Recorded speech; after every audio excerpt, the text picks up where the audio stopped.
What's going on, guys? This is your boy Trillionaire Mac. Welcome back to another video.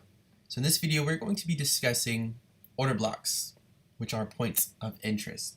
Okay, so we're going to be discussing what is a valid order block, what is an invalid order block, basically the confluences that I use to figure out and find valid order blocks to trade from. Alright, in this video I am not going to go over my high probability order blocks. Alright, but I promise you guys, if you guys apply this information to the charts, if you guys backtest this, the order blocks that you find, you will be able to trade from, and we are going to prove that today on GBP USD.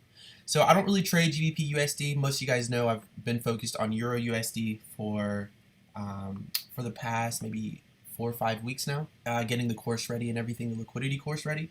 So I haven't really been trading other pairs, but on GBP USD we can, go over this pair and look for these valid order blocks. So I'm going to be on a time frame that I'm not usually on, which is the H1 time frame. All right, I'm usually on the H4 M15 looking for my points of interest, but we can definitely use this time frame to figure everything out. So what are order blocks, or you'll also see me call them points of interest? Order blocks or points of interest are just supply or demand zones responsible for breaking structure and creating a liquidity void, which is just inefficient pricing. All right. You also would like the added benefit of having inducement, okay, above the demand zone or below the supply zone. All right. If you don't see inducement, that's fine, but inducement is always best. Now, if you don't know what inducement is, feel free to go check out that video I released like maybe 2 or 3 weeks ago on liquidity concepts. Go over inducement. So let's start to look for areas or points of interest that are supply or demand zones and break structure and create liquidity voids. So if we just start over here, the left of our chart, we can clearly see this area here.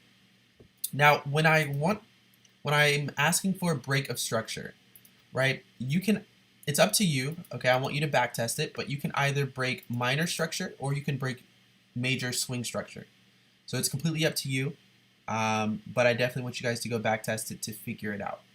Now, do you need to see inefficient pricing? You don't absolutely need to see inefficient pricing, but it is added confluence for sure. Now, within the course, there are a couple of videos where I go over specific order blocks, okay, points of interest that I use in order to form a high probability trade off of.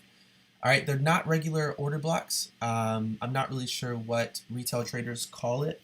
I haven't even come up with a name for it yet. But there are certain points of interest that price has a high probability of reacting to, and that's pretty much the only points of interest that I trade from, which is taught within the liquidity course. But yeah, so when that course drops, okay, I will be going over an order block 2.0, okay, that is a very, very high probability, and it's pretty much the only one that I use. It's also within my trading plan, so those of you who do purchase the course, you guys will see that you guys will see my trading plan and everything, and you guys will be able to formulate your trades just like me. Hey guys, listen. A lot of you have been sending Mac emails and you're asking, how can I learn how to become a successful day trader? A lot of you are asking, Mac, I want to learn how to become a day trader.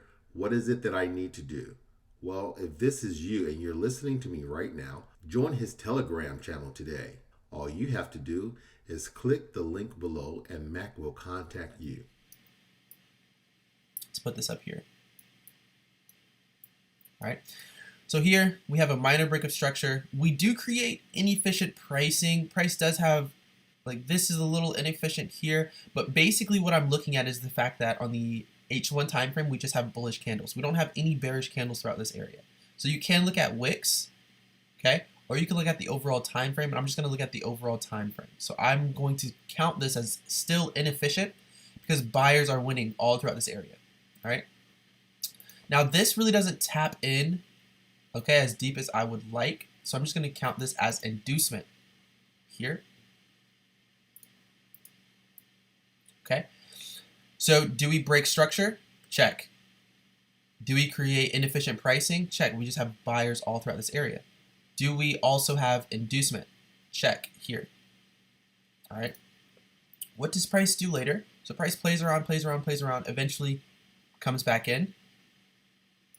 here, and then pushes to the upside to take out these highs. Perfect example. Now, even if you're looking for possible counter trend opportunities, you can still use this concept. All right, it is still very, very valid. I would not suggest using this for counter trend, but you absolutely can. So here we have supply.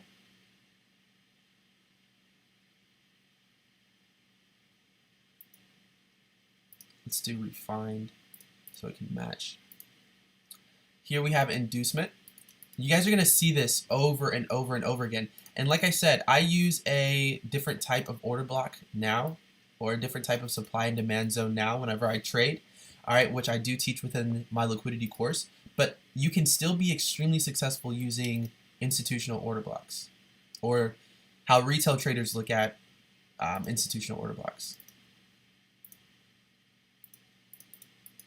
So we have a minor break of structure here. So it's minor because it's internal. It's not external or anything.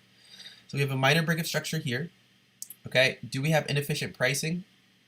Check. I would count this as inefficient, right? A little bit of inefficiency still up here as well. Do we have inducement? Check. Here. What does price do? Trades right back up into this area, and then we roll over to the downside. Right? Perfect, perfect, perfect. Let's look for more examples.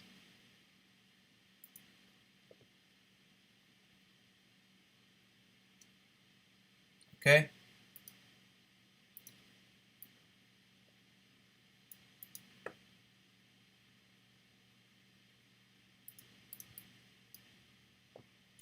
Okay, here. Now, the structure that we break is very, very small. It is very minor. Minor structure here. Can use this as inducement. I would rather it be a little closer. Do we create inefficient pricing? Check. What does price do? We trade into this area and then we run. Now, I'm not setting limits on the H1 time frame, right? I hope you guys know that. Like, I'm not setting limits and just hoping price reacts and goes, right? That's not how I take my entries. How I take my entries is going to be based on the theory of the lower time frame, okay, and how fractal price is by nature, since price is moved by an algorithm that seeks liquidity. And because we understand that, right, I have a three-step, oh, I'll call it maybe two-step, but you have three opportunities. You have your risk, you have your primary, and then you have your confluence. Entries, I'm not going to teach that, all right? That's going to be taught within the course. Okay, we will do an overview video on that topic. But these are points of interest that I'm looking for certain things to take place on the lower time frame. So I actually don't have to be on the charts all day, right? When price pulls into this area, then I pull up the lower time frame and I see, you know, what's going on to see if I can take an entry, all right? Which I bet you an entry was right here. Now, should I prove this? Should I prove this? I might prove it. Let's prove it. Okay, so let's talk about entries really quickly. Drop some gems on you guys. A little bit of, you know, a little bit of information for you to use.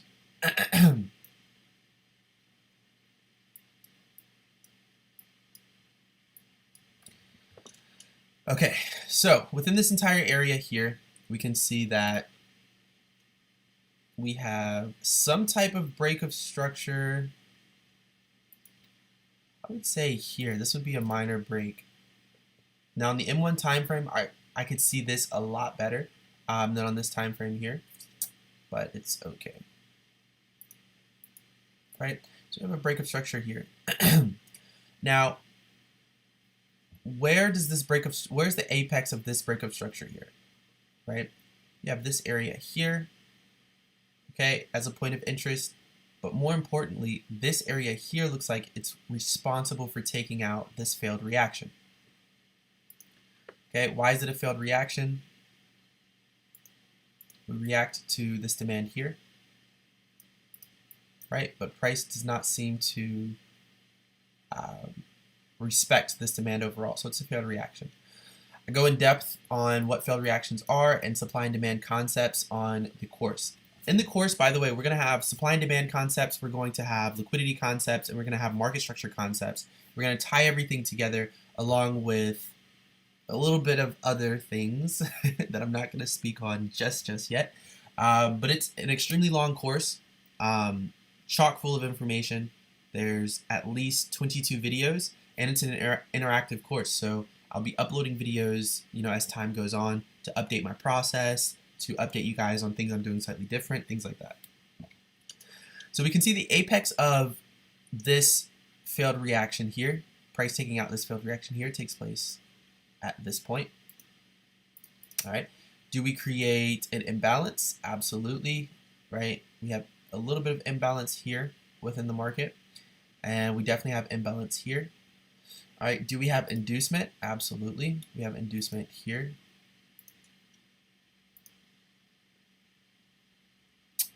We can put an X, right? So we have inducement all throughout this area here. All right, let's go to the M15 really quickly, just to see if we're missing anything on the overall higher time frame.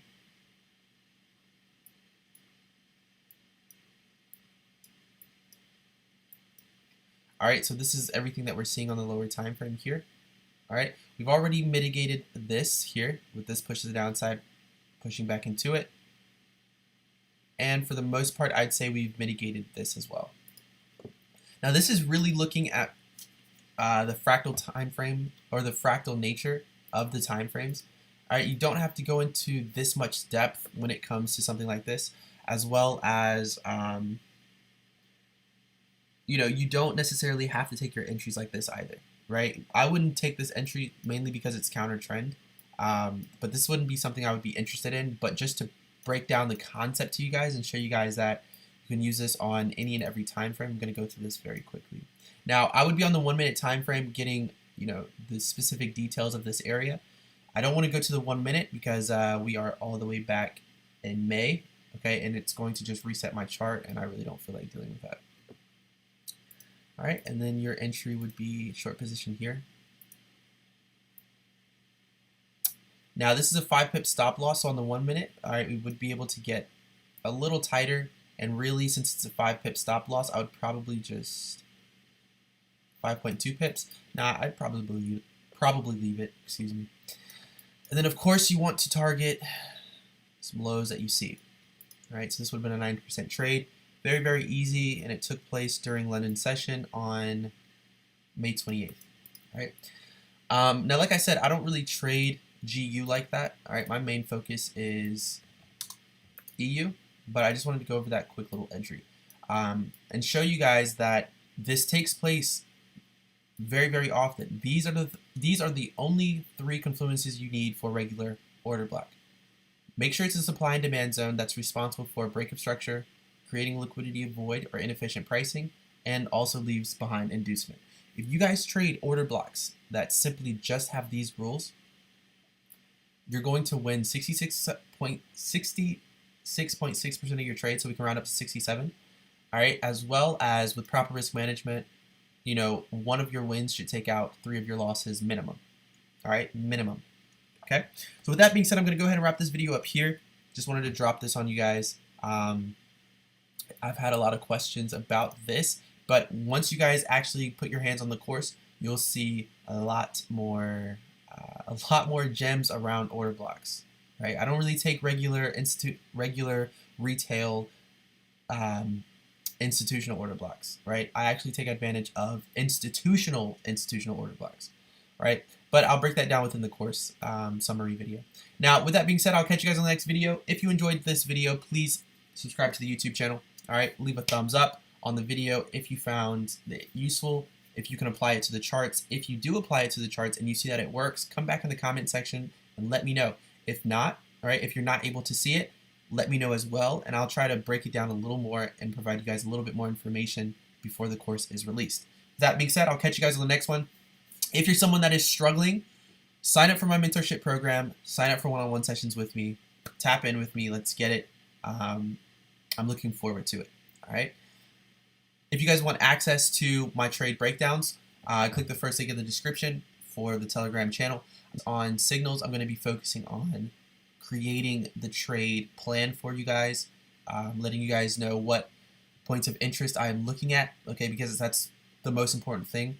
You guys won't see any regular order blocks or anything like that. You'll see certain order blocks that I use, and they're all high probability. Yesterday we sent out one, a little breakdown video going over a point of interest, and we did see price react to it. Absolutely perfect. And that is what I'm going to be focusing in on. All right, and I will also give everyone that's a part of the Telegram channel, you guys will also receive a generic entry method that you can use to take advantage of my points of interest and things like that. All right. With that being said, I'll catch you guys on the next video. Subscribe to the YouTube channel, hit that bell notification icon to be updated whenever I upload a new video, and leave a like. Love you guys. Peace.